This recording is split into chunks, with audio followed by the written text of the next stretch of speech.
Vous souhaitez recouvrir un talus ou une pente et pour cela vous recherchez des plantes couvre-sol adaptées à votre jardin. Dans cette vidéo on va voir 6 plantes parfaites pour utiliser comme plantes couvre-sol et avec vous allez pouvoir vous en servir pour recouvrir une partie de votre jardin comme par exemple un talus ou une pente. Salut, je m'appelle Victorien et je suis paysagiste.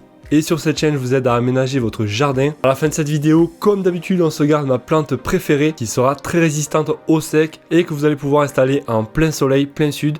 On va commencer tout de suite par la première de cette sélection. Il s'agit du millepertuis. Alors cette plante, elle est vraiment superbe pour mettre dans un talus. Et le gros avantage, c'est que vous pourrez l'installer sans forcément mettre de toile tissée. Cette plante, en fait, va se développer un peu comme si elle avait des rhizomes, un peu comme les bambous. Elle va s'étendre en fait horizontalement dans le sol. Ça va pas être des racines très profondes. Un autre avantage, c'est qu'elle va pouvoir se développer dans des conditions plutôt rudes, plutôt difficiles, notamment dans des sols pauvres et des zones un petit peu défrichées. Si par exemple vous avez pas mal de cailloux, ça sera une plante qui demandera très peu d'entretien également, à planter à peu près tous les 50 cm si vraiment vous voulez recouvrir votre talus. Et si vous la plantez sous bâche, il vous faudra venir faire des trous régulièrement dans la bâche pour que les racines viennent à s'ancrer. Donc je vous conseille de ne pas mettre de bâche et de la planter directement dans votre talus. La seule chose à faire, ça sera au début de venir désherber un petit peu avant que le millepertuis colonise tout l'espace. Après, comme vous pouvez voir, elle a vraiment de très très belles fleurs. Des fleurs jaunes avec des pétales très très jolis qui vont apparaître en été. Et la plante après va atteindre une hauteur de 30-40 cm facilement. Ça ne sera pas une plante donc qui va monter très très haut. Et au niveau de l'entretien, il n'y a même pas besoin de la tailler. La seule chose à faire, ce sera d'enlever les éventuelles herbes et ronces par exemple qui poussent au milieu. Mais ça sera juste la seule chose à faire après. C'est vraiment une très très belle plante qui sera d'ailleurs résistante au froid jusqu'à du moins 15 degrés facilement. La numéro 2, ça sera la pervenche. Alors celle-ci également très très belle. Une fois bien développée, elle va former un joli tapis. Donc pareil, on n'a pas vraiment besoin de toile tissée en fait. Les fleurs seront de couleur un petit peu violette et on va voir 5 pétales dessus. Et certaines variétés, on retrouvera des fleurs roses ou alors blanches. Ça sera une plante plutôt rustique et facile à cultiver, un petit peu comme le millepertuis, qui préférera les sols bien drainés. Elle pourra également tolérer la mi-ombre, voire l'ombre. Ne la mettez peut-être pas en plein soleil celle-ci car elle risque de cramer. Donc à la mi-ombre, ça sera parfait. Donc ça sera une plante couvre-sol vraiment parfaite, très jolie, avec une floraison au printemps. La numéro 3, assez connue, le lierre. Alors celui-ci, c'est quasiment sûr que vous le connaissez. Et franchement, pour mettre dans un talus comme couvre-sol ou dans un endroit de votre jardin, ça peut être donc une bonne plante.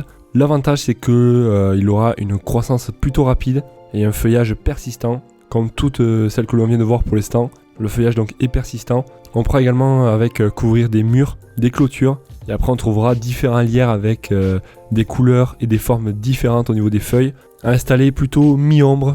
Peut-être que le plein soleil, voilà, le feuillage va cramer. Donc l'exposition mi-ombre, ça sera parfait. Et après au niveau de l'entretien, il n'y aura pas grand chose à faire. Si vous mettez une toile tissée dans un talus, il faudra penser à l'ouvrir pour que le lierre puisse faire ses racines dans le sol. Mais à part ça, donc il n'y a pas grand chose. Car il n'y aura pas besoin de le tailler en hauteur, vu qu'il va vraiment bien tapisser. C'est une superbe plante. À numéro 5, je vous ai sélectionné le Cotoneaster horizontalis. Alors celui-ci, par contre, voilà, il faudra le tailler quand même assez régulièrement, du moins une fois par an. Alors au début, vous n'aurez pas besoin de le tailler.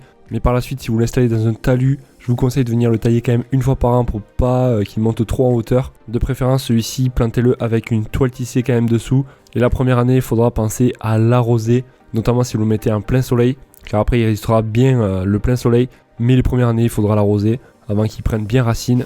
Alors le Cotoneaster, il va quand même pousser assez relativement vite. Il sera plutôt facile donc à installer.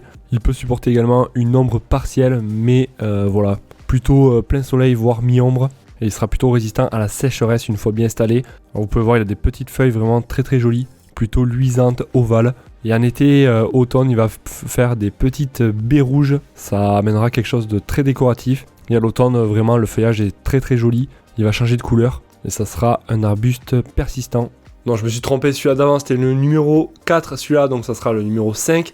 Il s'agit du chèvrefeuille. Alors celui-ci c'est une plante grimpante et vraiment très très joli. Par contre voilà, il sera caduc donc il va perdre les feuilles l'hiver. Certains sont semi-persistants donc ils perdront une partie des feuilles pendant un mois ou deux. Enfin ça dépendra en fait s'il fait froid chez vous ou non. Après c'est un arbuste comme tous les autres qui est résistant au froid donc jusqu'à du moins 15 facilement. Et là vous allez le planter tous les 1 mètre à peu près. Donc ça sera pareil pour les Cotoneaster, pareil pour le lierre. Vous pouvez tenter tous les 80 cm, 1 mètre. Et vous pourrez le tailler soit de forme plat, donc vous pouvez aussi faire des vagues avec, donc ça peut être sympa, dans un talus par exemple. Et il sera préférable quand même voilà, de tailler une fois par an, car il va quand même bien pousser. Donc lui il demandera un petit peu plus d'entretien et il va quand même monter à 1 mètre, voilà 1,50 m. Voilà, ça demande un peu plus d'entretien que le lierre par exemple. Mais ça reste très facile à cultiver et résistant au sec, une fois bien installé. Et le gros avantage du chèvrefeuille, ça va être ces jolies fleurs de couleur blanche, rose, jaune, en été, qui vont être très parfumées. Et elles vont attirer les pollinisateurs. Donc franchement, une très très belle plante pour mettre dans un talus et qui poussera relativement vite. Et le dernier, un de mes préférés, il s'agit du romarin rampant. Bon, lui c'est l'un de mes préférés, je vous avoue que le chèvrefeuille aussi, je l'aime bien. Donc celui-là, l'avantage c'est qu'il va vraiment bien résister au sec. Vous le savez sûrement, donc le romarin, c'est une plante qui aime bien l'exposition plein sud, plein soleil. Donc si vous avez un terrain un petit peu en plein soleil, n'hésitez pas à l'installer. Le petit inconvénient, c'est qu'il ne va pas pousser non plus ultra rapidement. Après, au niveau de l'entretien, ça sera très très simple, donc il n'y a pas besoin forcément de le tailler, étant donné qu'il va venir ramper. Il vous faudra de temps en temps ouvrir votre toile si vous la mettez dans un talus, sous une bâche, pour que les racines donc viennent à s'ancrer dans le sol. Ça va venir marcoter.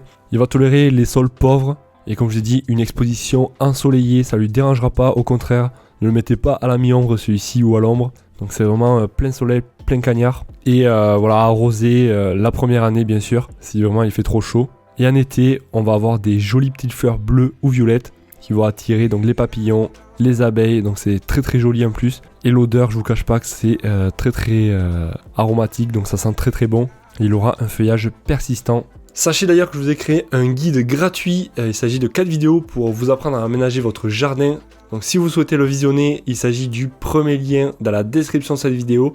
Ça vous permettra de commencer à faire votre plan de jardin, trouver des idées pour l'aménagement de votre jardin. Dites-moi celles que vous préférez dans les commentaires et n'hésitez pas si vous avez des questions. Moi je vous dis à la prochaine, passez une excellente journée, soirée, allez, ciao ciao.